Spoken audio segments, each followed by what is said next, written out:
c'est bien. Alors donc on parle d'intervention. D'abord, bonjour Nicolas. Bonjour Pascal. Donc ravi de te retrouver. Alors moi, tu m'as moins vu parce que j'étais plutôt derrière les manettes, mais en tout cas j'ai bien vu toutes les interventions que tu as faites. Et c'est la raison pour laquelle on se parle aujourd'hui. D'accord. On a fait un documentaire donc, sur les gendarmes du Var où tu interviens sur à peu près 3 ou 4 interventions. Grosse intervention, c'est toi qui étais, puisque tu étais en fait chef d'unité PSIG. Alors j'étais chef d'équipe, pas... Chef d'équipe. Ouais, chef d'équipe. Bien sûr, chef d'équipe. Donc du coup, travaille surtout la nuit, c'est ça? C'est ça. C'est beaucoup d'interventions où c'est un peu compliqué parce que les choses compliquées se passent plus la nuit. C'est ça. De façon générale. C'est ça. Tu es d'accord avec ça? Je suis d'accord avec ça. Plus compliqué, moins de monde pour nous aider aussi. C'est pour ça qu'on est un peu plus seul. Donc les tribunaux qui sont fermés, il y a juste une permanence. Donc c'est vrai qu'on doit plus se débrouiller tout seul afin de solutionner les problèmes qu'on a. Mais en même temps, tu avais choisi plutôt d'être psy que sur des unités comme les PAM, les premiers à marcher. Ouais. Complètement. Oh, oui, c'est un choix. Comme j'ai toujours dit aux jeunes qui rentraient avec moi et tout, le PSIG, c'est une mentalité. C'est-à-dire quand on a cet esprit de corps, on a la cohésion parce que, entre guillemets, sur les patrouilles, j'avais cette étiquette de chef d'équipe, mais sans les copains, en fait, on fait rien parce que on travaille ensemble, on est ensemble pour arriver à une solution qui contentera et les victimes et les auteurs aussi, parce que on doit prendre en compte ce paramètre. L'auteur est aussi une personne. On dit un peu qu'en fait, les gendarmes, c'est un peu un couteau suisse de la secours à personne, parce que finalement, tu arrives sur des cas de figure que tu n'as jamais appris à l'école. Ah, c'est ça, c'est ça. Et tu as tout dit, c'est vraiment le couteau suisse parce qu'aucune inter n'est pareil, aucun événement n'est géré pareil. Donc en fait, on a toujours cette adrénaline de savoir comment ça va se passer parce que ce qui marche avec quelqu'un ne marchera pas avec quelqu'un d'autre. Les équipiers que j'ai vont pouvoir gérer des choses qu'un autre équipier ne pourra pas. En fait, c'est une symbiose de tous ces paramètres qui nous amène toujours vers la surprise parce qu'on ne peut pas être préparé à tout ce qu'on va rencontrer, c'est impossible. D'ailleurs, si on parle de la première intervention, c'était une surprise aussi. On arrive sur quoi? Sur une rixe? C'est ça, c'est ça. Et en fait, tu te rends compte de quoi finalement? Que les gens se connaissent. En fait, les gens, voilà, c'est typiquement première inter. On roule, pas grand monde, il fait froid, on croise pas grand monde. Et puis, arrivé à ce carrefour, on tombe sur 2 personnes. Il n'y a pas eu d'appel? Ah, il n'y a pas eu d'appel. D'accord, oui, c'est vrai qu'en fait, tu vois un flag de personnes qui se fritent. C'est en flagrant délit, on tombe sur ça. Et effectivement, on arrive sur cette commune où, on est quand même habitué à intervenir. Et là, voilà, flagrant délit de bagarre, on sort, on fait stopper la bagarre. Et en fait, en creusant, en discutant, on s'aperçoit que les gens sont beaux-frères. C'est incroyable. Et incroyable. En plus, ils sortent de mariage? Ils sortent d'un mariage, donc un moment festif. Qui dit festif dit peut-être l'alcool qui aide pas sur le cas présent, mais... Enfin, de là à mettre un taquet à son beau-frère. Voilà, à son beau-frère. Surtout que ce qui est quand même le plus atypique là-dedans, c'est que la belle-sœur, la femme de la personne, quitte son frère et son mari en bons termes. Elle va chercher la voiture et en fait elle ne s'attend pas à ce que son mari soit menotté, qu'il ait fait ses menaces. Enfin, ça a été son frère qui frappe le premier. En fait, honnêtement, on ne sait pas vraiment. C'est à la base, non. De ce qu'on comprend quand même, c'est son mari qui tape son frère. Son frère, il a un accent. C'est son mari qui a un accent. Ah oui, c'est son mari brésilien de mémoire, qui devait être brésilien, okay. Et son frère, ils se sont invectivés et beaucoup de menaces. Donc en fait, c'est vrai qu'après coup, on ne sait pas ce que ça a donné puisque on part donc sur une interpellation, mais au final après il n'y a pas de dépôt de plainte puisque c'est la famille. C'est la famille et tout. Donc on confirme avec les PAM de la brigade. Donc les premiers à marcher. Les premiers à marcher, c'est ça. On les appelle en leur expliquant toute l'histoire. Et puis on en vient au fait que il n'y a pas de plainte, pas de suite en fait. C'est pas un peu frustrant ça, parce que souvent il n'y a pas de plainte sur un... Honnêtement, pour nous en tant que psyg, pas forcément frustrant parce que nous ce qu'on cherche c'est à gérer une intervention. Ouais. Là au contraire, stopper le conflit. Au contraire. Hallucinant. Tu avais combien de chances sur 1000 pour arriver au moment où il se... En plus, il n'y avait personne dans ce village. Il n'y avait personne. Là, vraiment, là, à ce moment-ci, on n'avait croisé personne. Et oui, grosse chance. Après, c'est aussi l'arme de la gendarmerie. On tourne beaucoup. On est de partout sur le territoire. que ce soit rural, que ce soit centre-ville, que ce soit zone industrielle, on tourne, mais vraiment de manière aléatoire. Donc en fait, oui, c'est de la chance, mais la chance se provoque aussi. C'est aussi une chance pour eux parce que finalement, le problème c'est réglé parce que les forces de l'ordre étaient là. Oui. Vous étiez quand même une personne tierce. Oui. Ça aurait pu très mal finir cette histoire. Ah, complètement. Oui. Surtout la différence de gabarit. Si on se rappelle un petit peu des images, il y avait quand même une grosse. Il y avait une grosse différence. Et là, pour le coup, je pense que le fait d'avoir dialogué avec ces personnes, ça a été la bonne solution puisque ça a fait retomber le soufflet est retombé naturellement. Oui, personne n'a voulu porter plainte et tout ça. Non. On l'a su tout de suite d'ailleurs. Hein. On l'a su tout de suite. Et oui, alors du coup, c'est un mariage qui commence bien ou... Alors, c'était pas le leur de mariage, hein. Ouais, ils étaient invités. Hein. Ouais. Et donc, j'espère que les gens qui sont mariés sont toujours ensemble. Mais là, pour le coup, eux étaient invités. Et ouais, c'est vrai que ça serait marrant si un jour j'ai la chance de retomber sur eux, de demander si. C'est possible parce que finalement, c'est que des petits villages. Ici. Oui, on est tout. Oui, c'est ça. C'est des villages qui sont voisins. Hein. Donc, c'est fort probable de retomber sur eux complètement. Et alors justement, donc on parlait un peu de ces violences intrafamiliales. Ouais. Nous, la thématique de ce documentaire, c'était aussi la violence du quotidien. Et pour le coup, on a été servi parce que malgré le fait qu'on n'est pas dans une région où franchement il y a beaucoup de violence, là quand même, on a eu des cas assez atypiques. Tu es tombé sur une seconde intervention. D'ailleurs, tu m'as dit tout à l'heure en aparté qu'on avait entendu des coups de feu dans le film. Ouais, comme je te disais Pascal, c'est vrai que pendant qu'on gérait cette deuxième intervention, donc sur la commune du Luc, donc on intervient, on voit une personne blessée qui perd du sang. Donc là, première. Alors ça, c'est la seconde inter. Ça, c'est la seconde inter. Oui, c'est là où le couple, en fait, c'est un peu invectivé à coups de couteau. C'est ça. Voilà, juste c'est celle-là. Ça. Okay. Du coup, première chose, prise en compte de la victime, parce que nous, on tombe avec cette personne à terre qui perd du sang. Donc, première. C'est le monsieur. C'est le monsieur, c'est ça, qui est donc au sol. Donc, ça, c'est le plus important qu'on veut gérer. On essaye de démêler un petit peu. Donc, on arrive à avoir la femme qui revient sur nous, un petit peu véhémente, un petit peu hors d'elle, on va dire. Dû à l'alcool, hein, il ne faut pas se leurrer, l'alcool c'est le moteur de toutes les violences. Toujours. L'alcool est là dans 95% des cas, et puis après il peut être avec de la drogue, avec un peu le problème social aussi, hein, on voit les gens quand même qui en ont marre de tout, enfin, ils se contentent de pas grand chose et ils vont vite dans les excès. Et en fait, du coup, pendant qu'on a cette inter où moi je suis en ligne avec les pompiers pour faire venir un VSAV, on entend des coups de feu dans une cité qui se retrouve à 2-3 rues derrière nous en fait. Où là, on voit même les voisins qui nous disent « mais vous avez entendu les coups de feu ?» Et je me vois leur répondre « oui, je les ai entendus, mais en fait, je ne peux pas quitter cette personne qui perd du sang. » Je ne peux pas laisser la personne, sa compagne, qui est assez virulente. Et qui peut peut-être continuer d'ailleurs. Et qui peut peut-être continuer. On ne peut pas se permettre. Ouais. Du coup, je demande au renfort de se rendre là-bas. Mais il n'y a pas. Ça paraît en école de gendarmerie, on t'explique que si tu es sur l'inter avec peut-être un cas grave et qu'il y a autre chose qui se passe, comment il faut le gérer? On t'explique ou c'est vraiment sur le terrain que tu te dis ouais, je vais faire ça plutôt? Alors, on nous en parle, hein, parce que franchement, la formation, elle est quand même très complète. On arrive à voir en un an, parce qu'à l'époque, donc c'était un an de formation, on arrive à voir en un an quand même un gros panel. On a une belle boîte à outils pour travailler. Maintenant, on nous fait comprendre qu'il faut prioriser. Et là, en l'occurrence, la priorité, ça reste quand même le secours à la personne. On est sur ça. C'est sûr qu'après, on pourrait partir extrapoler. On entend des coups de feu, on entend crier à l'aide. Là, ça aurait été une autre inter. Peut-être qu'on l'aurait géré différemment. Mais bon, c'est facile de discuter après coup.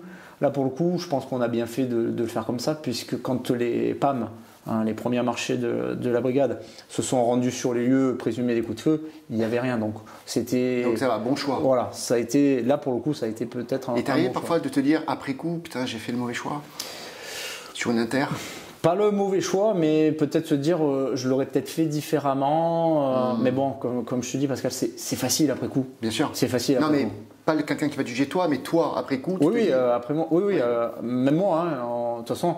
C'est une remise en question perpétuelle en fait. Hein. La personne qui ne se remet pas en question, on ne pourrait pas avancer. Parce que comme tu l'as dit, chaque inter est différente, chaque personne n'est différente. Donc si on ne se remet pas en question, ce qui marche avec un, ça marchera peut-être pas avec une autre. Donc il faut éviter d'être rigide, je pense.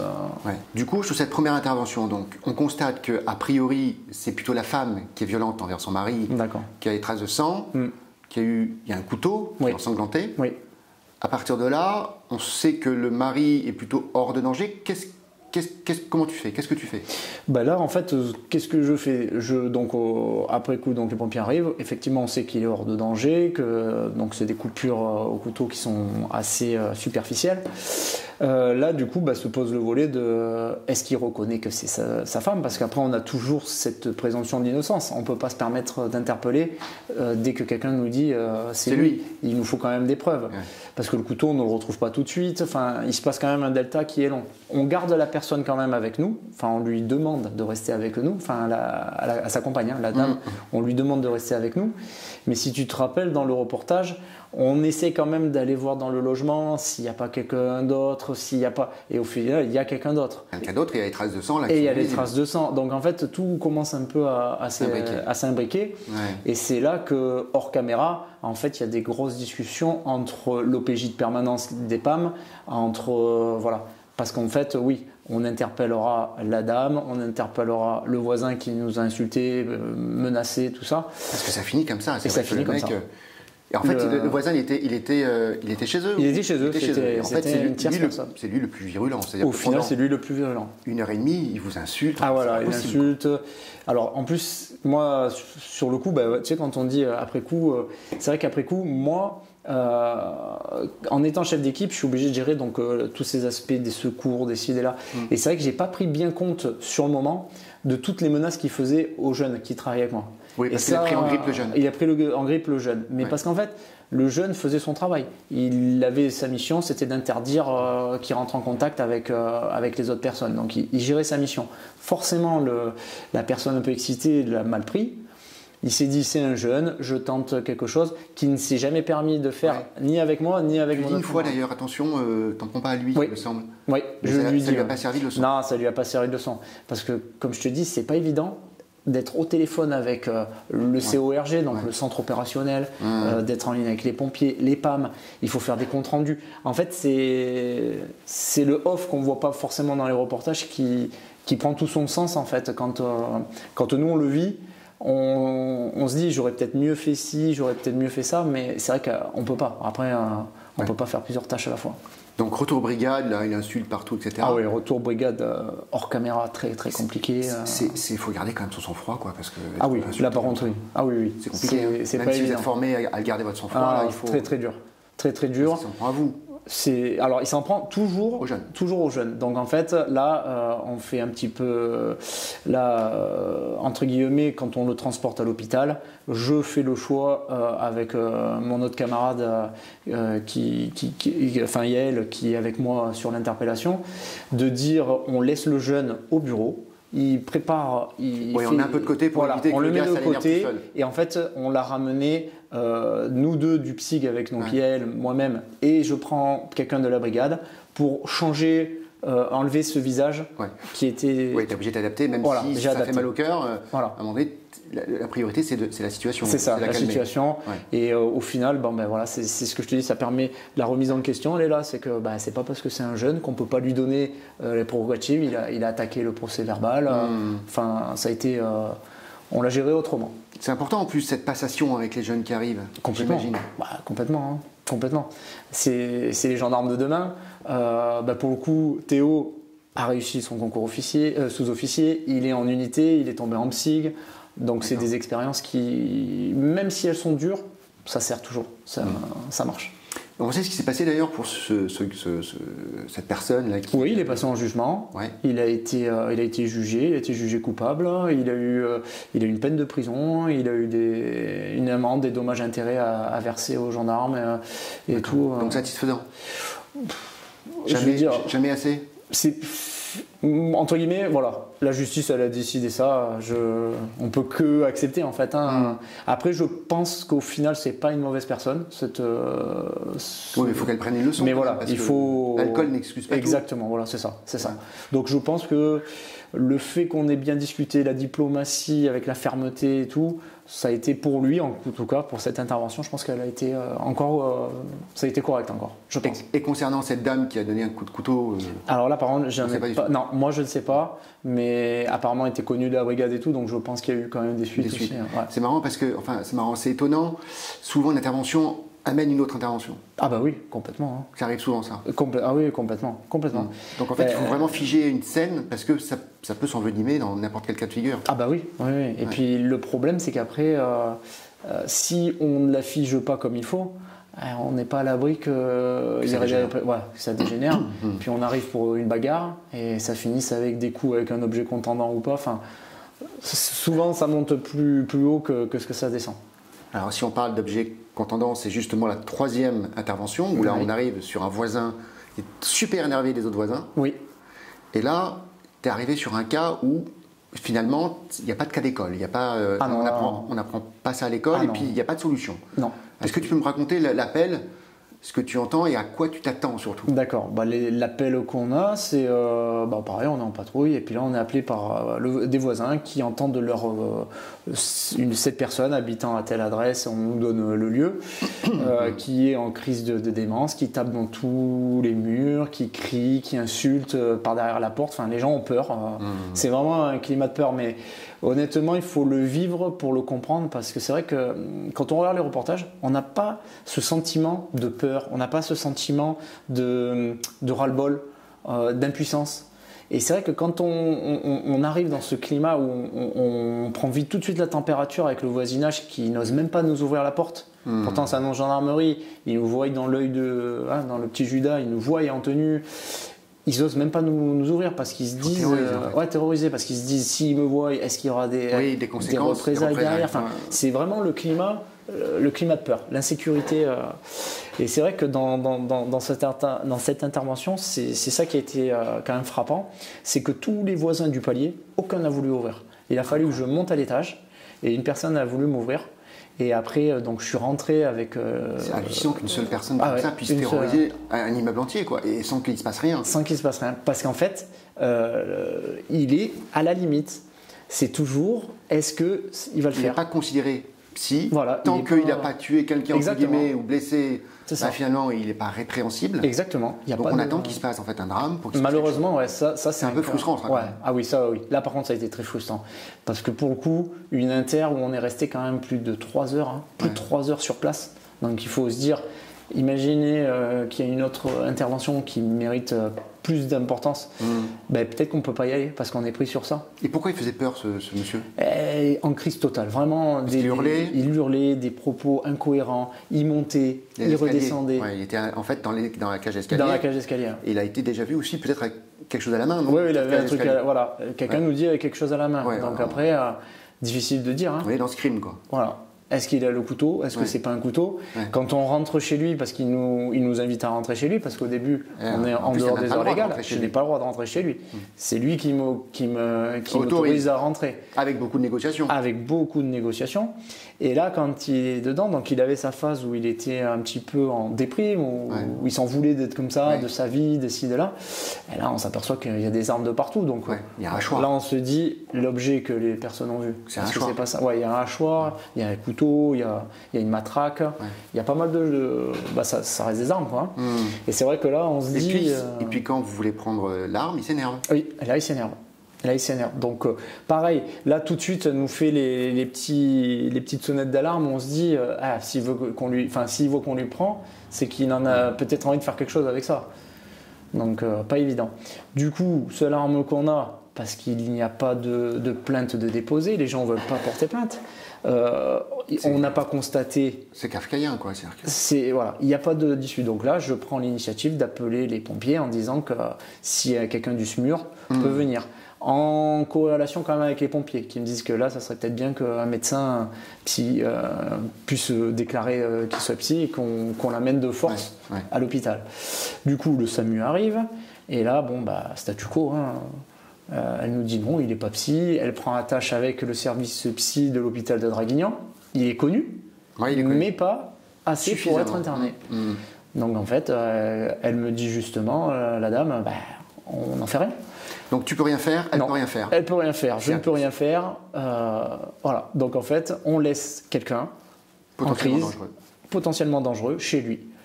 Donc on décide, après plus de 3 heures, à quitter les lieux. Et ça n'a pas loupé, hein. On fait 10 minutes de route et on est rappelé par des voisins. Rebelote. Et ça, on l'a pas filmé, ça. Et non, ça n'a pas été filmé. Et là bon, bah, ça a été un peu plus manu militari avec lui. On a essayé un petit peu de titiller, quoi, concrètement. Hein. Oui, pour enlever le danger. Voilà, enlever le danger. Et bon, bah, est-ce que ça a été la bonne solution ? En tout cas, il ne s'est rien passé ce soir-là. Voilà, ça ne s'est rien passé parce que du coup, quand on est venu, on a frappé de manière plus véhémente à son domicile. On ne l'a pas lâché pendant un quart d'heure. On ne l'a pas lâché. On voulait vraiment le revoir, mais bon, on n'avait plus forcément le ton très sympathique. Et du coup, il s'est enfermé à clé. Il a fermé les volets, donc on n'avait plus de son, plus d'image avec cette personne. On est resté, je dirais, entre 20 minutes et 25 minutes dans l'immeuble. Plus de son, plus de bruit, plus d'image. Voilà, il a dû s'endormir. Du coup, on est reparti. Et après, on a fait le compte rendu du coup à la brigade compétente. Et il y a eu, je sais, un dialogue avec la maire de la ville, parce que le maire de la ville a quand même des pouvoirs. Et alors c'était un logement social ? Alors c'était un logement social, il me semble, oui. D'accord. Donc mais on peut l'expulser déjà. Voilà, on peut. Enfin, c'est reporter le problème. C'est reporter le problème. Mais bon, des fois, peut-être que c'est la solution. Peut-être que la personne, si elle change de domicile, elle se dit mince, j'ai peut-être mal agi. Peut-être qu'elle se dit surtout que cette espèce de paranoïa avec des gens qu'elle voit tout le temps s'efface et. Peut-être aussi, parce qu'il se sentait oppressé par tout le monde. Oui, c'est ça. Il se sentait oppressé, donc s'il faut, peut-être... Il se pensait victime, en fait. Il se pense victime, ouais. Attends, après, je pense que dans la schizophrénie... Bon, je suis toujours victime, oui. Voilà, je pense qu'on est assez... On ne sait pas ce que ce monsieur est devenu, finalement. Je ne sais pas, ouais, c'est vrai S'il n'y a pas de récidive ou quoi, on ne sait pas. Moi, en tout cas, j'en ai pas eu à traiter. J'espère pour les copains qui ne tomberont pas sur ce genre d'individu, parce que c'est vrai que c'est ça peut vite partir dans des climats très graves, alors que je pense pas qu'au fond ce soit une méchante personne, mais bon voilà, le sentiment d'incompréhension, peut-être qu'il prend pas ses médicaments, enfin s'il prend, parce qu'en plus il y avait de l'alcool. Monsieur nous avait même proposé du pastis et tout. Je ne sais pas si ça se voit dans le reportage. Non. Mais voilà, on a aussi. Je crois qu'on a été obligé de couper la caméra là pendant que vous buviez du pastis, je crois. Ah, peut-être. Alors, c'est pas bon ça. Mais non, il avait quand même des instants où on arrivait quand même à discuter. Hein. On arrivait à discuter. Parce que. Et puis de temps en temps, il s'énerve et même il a envie de frapper. Ah oui. Il frappait. Mais il se frappait lui aussi. Hein. Ouais, il se frappait lui. Ouais. Il se frappait lui. Il se frappait lui. Je pense que c'est un comportement qu'on ne peut pas comprendre. Voilà. Et toi, tu te retrouves avec, tu n'as aucun pouvoir et le médecin non plus. Et le médecin donc tu repars, main devant, main derrière. Complètement, c'est ça. C'est aussi ça le métier de gendarme parfois. C'est frustrant sur ce côté-là. C'est vrai que là, on fait un métier où des fois on n'a pas de solution. Et ça arrive quand même assez fréquemment parce que quand on voit que l'un des plus gros problèmes de France, c'est le voisinage, les troubles de voisinage. Chacun est propriétaire de son...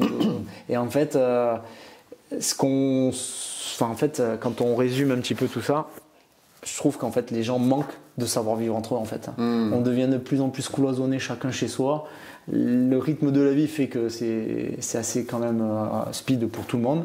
Et on en oublie le fait que la liberté de chacun commence là où s'arrête celle de l'autre. Et en gros, quand on veut être libre, il faut déjà penser à ne pas embêter les autres. Moi, je pense que c'est ça qu'il faudrait réinculquer aux gens parce que c'est vraiment le sentiment. Il faut rééduquer un peu le peuple. Mais moi, je dirais pas jusqu'à dire rééduquer le peuple, mais c'est vrai qu'il y a des notions. Je pense que le vivre ensemble, vraiment, il faudrait qu'on arrive à remettre bien De temps en temps aussi, alors un tampon, c'est-à-dire une personne neutre qui arrive, aussi ça arrange les choses, simplement le dialogue. Et c'est aussi votre rôle, de temps en temps, d'être là juste à l'écoute c'est ça. et de donner un conseil, et puis la situation se dégonfle toute seule. C'est ça, mais je vais dire honnêtement, Pascal, plus de la moitié des inters se passent de manière cordiale et qu'avec le dialogue en fait. Parce que l'image du gendarme, c'est toujours celui sur le bord de la route qui met une amende. Mais non, c'est pas que ça. Mais non, on n'est pas là que pour ça. Enfin, en tout cas, même s'il y a des unités qui sont que pour être sur le bord de route, mais le gendarme n'est pas là que pour le côté répressif. À la base, il est là aussi pour, informer, protéger les gens. C'est la prévention à la base. Mais c'est vrai qu'on est dans un climat où je pense que la répression, elle n'est pas en adéquation avec, avec les actes que certains entreprennent. C'est-à-dire quand on voit les menaces qu'on a, les violences qu'il y a, que ce soit contre gendarmes ou contre les personnes, derrière, en fait, il n'y a pas trop de peine qui tombe. Voilà, la réponse pénale, elle n'est pas toujours... ça, on l'a vu, on le constate. Alors voilà, c'est un constat. Tout le monde le dit, c'est-à-dire qu'on ne comprend pas. Personne ne comprend au final. D'ailleurs, on le voit, le respect vis-à-vis des forces de l'ordre se dégrade clairement. Complètement. Moi, je me souviens, il y a peut-être quelques années en arrière, on faisait attention quand il y avait un gendarme, on se calmait tout de suite. Et aujourd'hui, non, ça, au contraire, on a l'impression que la peur a changé de. C'est un peu une phrase toute faite, mais la peur a changé de camp. Et le pouvoir aussi, presque, bientôt. Donc, c'est ça. Mais en fait, alors, la peur n'a pas changé de camp parce que je pense pas. Enfin, en tout cas. En psy, notre unité, on n'avait pas peur du tout, aucune crainte. Par contre, ce qu'on constate, c'est qu'on fait peur aux gens honnêtes. Et ça, c'est pas normal. Parce qu'en fait, les gens honnêtes, donc ils n'ont rien à se reprocher, ont peur de la présence des gendarmes. Alors qu'ils n'ont rien à se reprocher. Donc là, il faut leur dire, là, c'est le moment, n'ayez pas peur de moi, je le dis aux gens, n'ayez pas peur si vous n'avez rien à vous reprocher, si quelqu'un vous contrôle, si quelqu'un vous demande des papiers. En fait, on est là pour vous. On n'est pas là pour embêter qui que ce soit. On est là pour aider la population. Et quand on regarde l'actualité, quand on fait du contrôle d'identité, quand on fait du contrôle de coffre et tout, c'est pas forcément pour chercher de la drogue, c'est pas forcément pour chercher, parce qu'il se passe des faits où on a besoin de se dire, dans cette voiture qui correspond à un signalement, au final, parce que les gens ne le savent pas qu'on les arrête, mais on a des signalements de voitures, de personnes, de nombre de personnes, de couleurs, on a des renseignements des fois. Donc en fait, si on voit une voiture rouge, qu'on sait qu'à l'autre bout du département, il y a eu un fait avec une voiture rouge, c'est pas pour rien qu'on va contrôler cette voiture rouge. C'est pas parce que c'est Pierre, Paul ou Jacques dedans, c'est parce qu'on veut contrôler cette voiture. Alors Nicolas, justement, en parlant de voiture, tu as été aussi sur une suspicion d'enlèvement. D'enlèvement, exactement. C'est rare ça C'est rare, oui ça c'est rare quand même. Parce que là, pareil, en flagrant délit, le commissariat de police qui nous appelle qu'une personne a vu en bas de chez elle 2 ou 3 personnes, je ne me rappelle plus exactement, mettre quelqu'un dans le coffre. C'est assez dingue ça. On est dans la Scorsese, là, on est dans les films. On est sur du haut level. Enlèvement et tout. Donc là, on essaie d'avoir le maximum de renseignements qu'on arrive à avoir en posant des questions à l'appelante et tout. On arrive à avoir des axes. Et là, parti pris d'aller sur un endroit où c'est probable, fort probable, qu'il passe par là. C'est un petit peu un coup de poker. On est 4 dans la voiture. Moi, je suis à la collégiale. Je leur dis, qu'est-ce que vous en pensez ? Chacun exprime son avis. Il faut l'argumenter parce que c'est pas tout de dire je me mets à tel endroit. On argumente. Et il s'avère une chance sur 4 de se mettre à un croisement et de le choper ou c'est même plus. C'est une chance sur beaucoup. Et là, boum. Et là, on attend. On a même failli quitter le lieu parce qu'on s'est dit, quand on regardait le temps, c'est pas possible, c'est trop long. Et on avait mis une deadline, on avait mis un horaire, on avait dit, s'il n'y a rien à cette heure-là, on décroche. Et je crois qu'à une ou 2 minutes près, la voiture est là. Au final, rien à voir avec un enlèvement. En fait, c'est une dispute de couple. C'est une dispute de couple.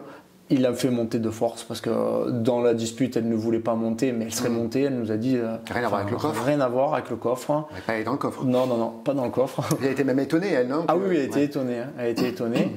Donc après, on était bon sur il y avait 3 personnes. Ça, on avait quand même les éléments étaient bons, mais l'histoire, elle était un peu. Mais bon, après, je pense qu'il vaut mieux partir haut, Ouais, bien sûr. redescendre, plutôt que de se dire c'est rien et qu'on oublie quelque chose. C'est arrivé de partir sur une intervention a priori sans aucune gravité, puis au final, c'est un truc énorme? Oui, ouais, ça arrive souvent. Hein. Ça arrive souvent. Un exemple? Là, comme ça, je pourrais pas te dire.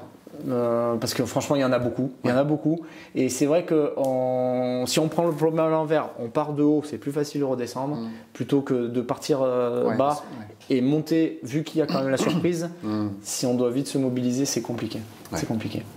Alors dans le reportage qu'on a fait donc ensemble, Nicolas, il y a aussi, c'est pas toi qui y étais, mais forcément avec tes collègues, tu as dû aussi en parler, il y avait une tentative de suicide qui était liée peut-être à des coups volontaires au sein de la famille. Enfin des coups volontaires. Alors je ne me rappelle plus l'histoire, mais effectivement, il y avait eu un truc comme ça. Elle était plutôt récidiviste et là c'est une de tes collègues qui a réussi, en tout cas c'était un travail d'équipe, à l'amener à ne pas faire le geste. C'est ça. Est-ce que ça arrive souvent? Oui, ça arrive souvent. Ça arrive souvent. Oui, ça arrive souvent. Donc ça veut dire qu'on est dans une société aussi où le drame et la dépression et le mal-être existent réellement. Oui, complètement. Et vous êtes aux premières loges. On est aux premières loges puisque malheureusement on est au service de la population, donc nous on côtoie toute classe de personnes et c'est vrai que ces gens en détresse, c'est un petit peu des appels à l'aide. Concrètement c'est ça. Hein. Et là on se met à leur niveau, on essaie de leur faire changer raison, de leur faire comprendre que la portée de leurs gestes, elle va dépasser ce qu'ils veulent vraiment. Enfin voilà, c'est pareil. Il faut un côté très psychologue. Ah oui, complètement. Ouais. Complètement. Donc il y a la force, il faut.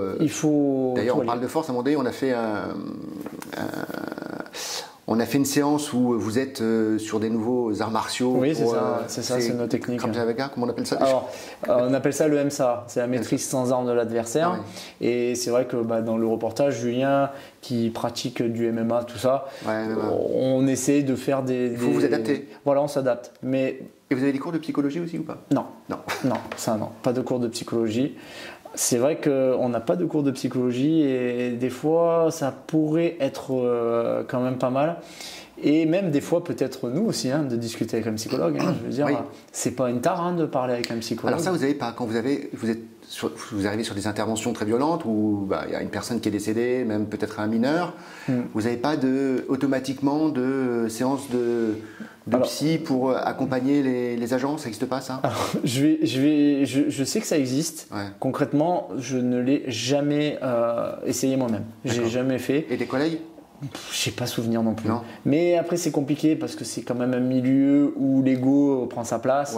Le fait d'aller se confier, ça peut être signe de faiblesse. Pourtant chez les pompiers, ils le font. Pourtant, chez les pompiers, ils le font. Et on sait qu'il y a des très bons retours. Parce qu'on se côtoie beaucoup avec les pompiers. Je veux dire, on côtoie les mêmes personnes. Surtout la nuit. La nuit, quasiment toutes les inters. On sait que s'il y a un véhicule de gendarme, il y a un véhicule de pompier pas loin. Souvent, ça va de pair. La nuit, on est souvent ensemble. Donc encore un peu trop de fierté, peut-être encore un peu de chemin à faire avant que le psychologue soit réellement quelque chose dans l'air du temps, et naturel et normal. Je pense que tu as raison, parce que je pense que c'est ça. D'accord. Je pense que c'est ça. Après, je sais que il y a des psychologues en gendarmerie, j'en ai côtoyé. À Draguignan, il vient, il y a une permanence et tout. Mais c'est vrai que, pour en avoir discuté avec lui, c'est plus les problèmes de la vie courante qui sont traités que la vie professionnelle. D'accord. Je pense que le fossé... Ah oui, c'est marrant, parce qu'en fait, si tu n'arrives pas à gérer ton inter et dans ton milieu professionnel, tu n'es pas forcément professionnel. C'est un peu ça l'idée? Je pense, peut-être. Ça doit être ça. Ça, il faut que les mentalités changent. Il faut que les mentalités changent. Puis, je pense que c'est un sentiment mitigé. Je pense qu'il y a trop... Des fois, il y en a qui en abusent trop de cette aide. D'accord. Et d'autres qui... Mais pas en milieu gendarmerie. Mais même en gendarmerie. Je veux dire, la gendarmerie est le reflet de la société. Il ne faut pas se leurrer.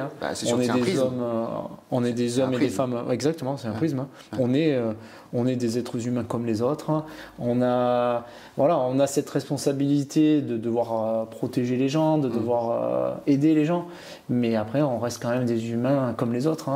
On finit notre travail, on a nos familles, on a les problèmes de la vie courante comme tout le monde, on paye les impôts comme tout le monde. Enfin, je veux dire, les gens pensent que le gendarme est au-dessus des lois, mais pas du tout. On est au contraire même. Au contraire. Ah oui, parce que vous pouvez être victime de menaces sans forcément. Alors si, vous avez quand même une protection, parce que c'est un nom d'ailleurs, lorsqu'on est agressif sur une personne représentant la force publique, c'est un cas aggravant quand même. C'est un cas aggravant. Heureusement d'ailleurs. Heureusement, c'est ce qui nous sauve un petit peu des fois quand on arrive du coup à protéger. Mais après, Pascal, tu n'es pas sans savoir qu'on est des cibles. En tant que gendarme, on est des cibles. De plus en plus. De plus en plus. Ouais. Moi, comme je dis souvent avec mes amis et tout dans mon cercle privé, on dit toujours qu'on est gendarme. Par contre, le copain qui est électricien, qui est n'importe quel autre métier, on ne va pas forcément en parler. Parce que c'est noyé dans la masse ou je sais pas. On met toujours en avant le fait d'être gendarme. Alors c'est marrant parce que j'ai plutôt l'impression, alors c'est peut-être une erreur, mais plutôt que le policier ou le gendarme va pas forcément le dire tout de suite. Ah mais c'est pas nous qui le disons. Ah, c'est pas nous. C'est quand on est en groupe. D'accord. Ça va sortir. Ça va sortir. Ah bah lui il est gendarme. D'accord. Et du coup. C'est une sorte de fierté finalement, donc c'est quelque fierté chose. Oui, mais comme je dis toujours, on a l'habitude. En fait, on est toujours sur le projecteur. Nous en fait, on arrive sur une intervention, on nous identifie toujours. On est en uniforme, on est identifié. Quand on est sur cette sphère privée, des fois, limite, on aimerait aussi être en mode comme tout le monde. Oui, d'accord. Noyé dans la masse. C'est un peu des stars finalement. En fait, star, mais pas dans le bon côté en fait. Ah. Parce que. Même dans ton milieu privé, c'est pas tout. Gendarme, ça veut pas dire ah ouais, cool, t'es gendarme. Il y en a, oui, mais il y en a, non. C'est quoi la balance? C'est plutôt. La balance, c'est plutôt. Les gendarmes, quoi. C'est plutôt. Ça peut être. Ça peut être mal vu. Ça peut être, si on boit un coup, non, je conduis pas après. Mais en fait, je suis pas gendarme, là, je suis en mode. Alors, on peut le dire dans la soirée. Attention, celui qui conduit, s'il boit pas. Mais tout le monde le sait au final. Ouais. Donc, on n'a pas forcément besoin de le redire. T'as tout le temps tout le temps. En fait, c'est vraiment H24. Et ça, c'est vrai que policier, tout ça, c'est quand même, il faut le vivre en fait pour se rendre compte de tout ça. Mais bon, les gens ne voient que le bon côté. C'est vrai que les gens vont parler de nous applaudir quand il y a des beaux trucs, mais bon, 95% du temps. Tu penses aux attentats de Paris? Voilà, notamment les attentats de Paris, tout ça. Ouais. Voilà, on a eu, quand je dis on, les forces de l'ordre ont eu leur moment de gloire, à juste titre, mais c'est vrai que c'est vite oublié, quoi. C'est malheureusement trop vite oublié. C'est vrai que le rapport entre le français et sa police, enfin en tout cas ses forces de l'ordre, c'est un rapport un peu compliqué. C'est pas la même chose dans les pays nordiques ou dans les autres pays européens ou anglo-saxons où c'est naturel d'appeler la police quand il y a un problème. En France, on est toujours un peu. C'est vrai. Ça coince toujours un peu, ouais. C'est vrai. Mais comme on en revenait pour l'autre intervention, je pense que derrière, il y a le sentiment la peur de la représailles. Je sais pas, on est dans un climat quand même très particulier. C'est vrai que moi, en 20 ans de gendarmerie, c'est vrai qu'on voit quand même on voit une évolution, pas forcément dans le positif. D'accord, mais ce ne sera pas le mot de la fin? Non. Parce que quand même, tu as eu des moments c'est une grande famille et que c'est un très beau métier. J'encourage tout le monde à faire ce métier-là parce que si quelqu'un a cette appétence pour le dépassement de soi, pour aider les gens, comme les pompiers, comme les hôpitaux, c'est des beaux métiers, c'est des métiers prenants. Il ne faut pas voir que les mauvais côtés, il ne faut pas voir que les bons côtés, il faut peser le pour, le contre. Et le tout, c'est de faire quelque chose qu'on aime. C'est vrai et toi, aujourd'hui, évidemment, tu n'as pas de regret d'avoir fait ce métier? Ah non, aucun regret. Ouais. Aucun regret d'avoir fait ce métier. Ça m'a permis d'être un jeune homme qui cherchait à aider les gens. Et en fait, ça m'a permis, maintenant que j'ai plus de 40 ans, à façonner l'homme que je suis, en fait. C'est clair, le côté professionnel joue sur le personnel. Ça, c'est évident. C'est évident. Et même dans une région où il n'y a que des petits villages, il y a beaucoup de boulot. Ah oui. Et la population a besoin de gens comme toi, de gendarmerie, de gendarmes. La gendarmerie, je pense pas qu'elle a des beaux jours devant elle, parce que la gendarmerie a un maillage sur le territoire qui fait qu'elle est implantée de partout. Donc autant bien en ville que dans les villages. Et c'est ce qui fait la force de la gendarmerie. C'est un très beau message de fin. Nicolas, merci beaucoup. Merci Pascal. Est-ce que tu as quand même peut-être quelque chose, une anecdote sur laquelle tu avais envie de rebondir, un truc qui t'est arrivé et qui... Là, comme ça, en fait, il y a tellement, le panel est tellement large. Et puis surtout, peut-être que tu compartimentes, à un moment donné, tu oublies, tu passes à autre chose. Ouais, alors ça c'est clair, il y en a qu'on oublie et tout, mais c'est vrai que moi, mes plus belles inters qui me reviennent comme ça, c'est vraiment quand j'ai eu la chance de secourir des gens.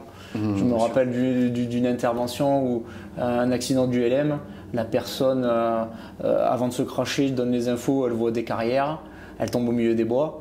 2 jours de recherche et ça commençait à arriver sur la fin parce que c'était en plein été. La personne, on sait qu'elle n'a pas d'eau et tout, donc forcément la déshydratation elle est là.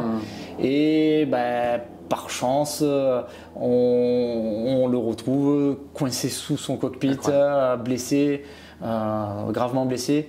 Et bon, voilà, ce sentiment d'avoir aidé quelqu'un. Moi, voilà. Là, comme ça sur le pouce, je pense. Comme ça serait ma plus belle inter. Là, on vient d'entendre un hélicoptère, c'est peut-être la gendarmerie qui part sur une nouvelle intervention. Complètement, hein. La dernière fois... Il n'y a jamais de repos pour les gendarmes? Ah non, jamais. Jamais. La nuit, le jour férié, week-end, c'est tout le temps. Tout le temps. Merci beaucoup, Nicolas. Merci à toi, Pascal.